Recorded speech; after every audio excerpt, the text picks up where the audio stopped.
Her iz bir öykü, her öykü gerçeğin bir parçası.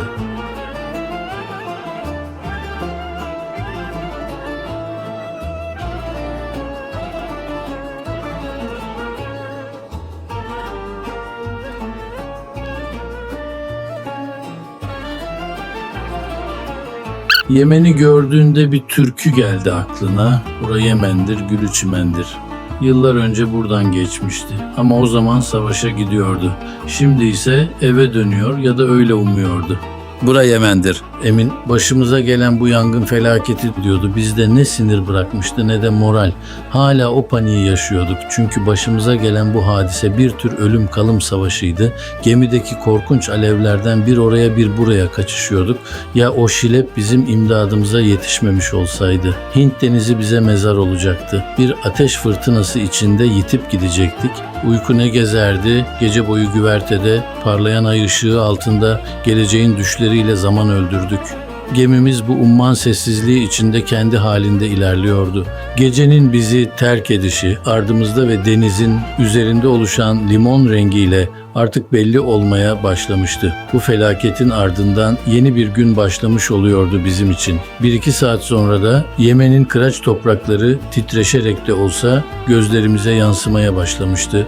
Buradan birkaç yıl önce geçmiştik, yine de hatırlıyor insan. Geldik, bura Yemen'dir, gülü çimendir'e. Bizi yine etrafı tel örgüleriyle kapalı bir alana aldılar. Tek tük hurma ağaçları vardı alanda, sıcak ve susuzluk.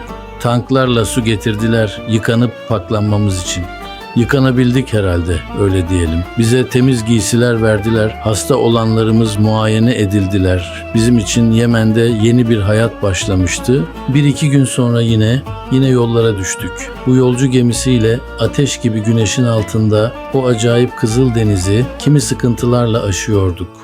Kızıldeniz'in her iki yakası kendi adı gibi kiremit rengi dağlarla çevriliydi.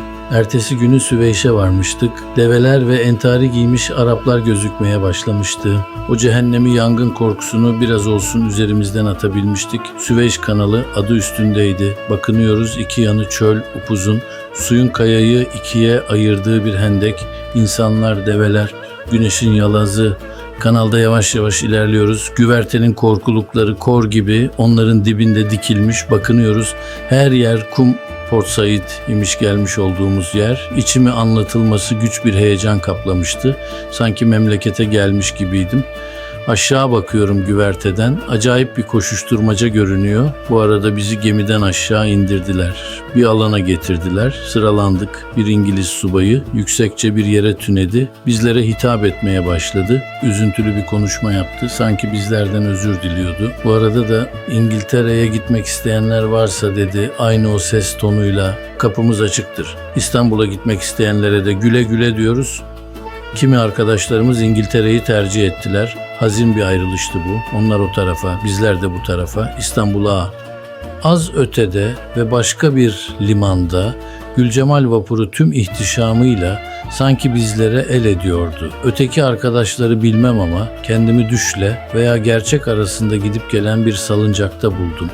Akdeniz'i aştık mı aileme, dostlara kavuşmak, o büyük hasretlik artık sona erecekti.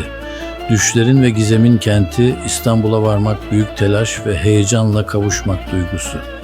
Gülcemal, Akdeniz'in çalkantılı sularında ilerlerken acaba kimleri taşıdığını biliyor muydu?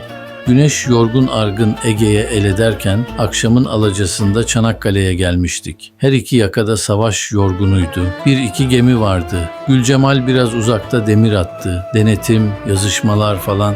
Payitaht İstanbul uzaktan hafif bir sisin ardına gizlenmişçesine gözüküyordu. Sultanahmet Camisi, Ayasofya, daha öteleri, oraya buraya serpiştirilmiş kimi savaş gemilerinin silüeti, Haydarpaşa istasyonu bir karartı gibi gözlere yansıyordu. Gülcemal vapuru Sarayburnu'nun önlerine gelmişti ki yüreklerimiz kıpır kıpır etmeye başlamıştı. Elbette öyle olacaktı. Dünyanın bir ucundan, tüm umutların tükendiği bir yerden İstanbul'a merhaba diyebilmek büyük bir olaydı. Memlekete kavuşmak, yanıp tutuşulan bir sevgiliye ulaşmak gibi bir şeydi.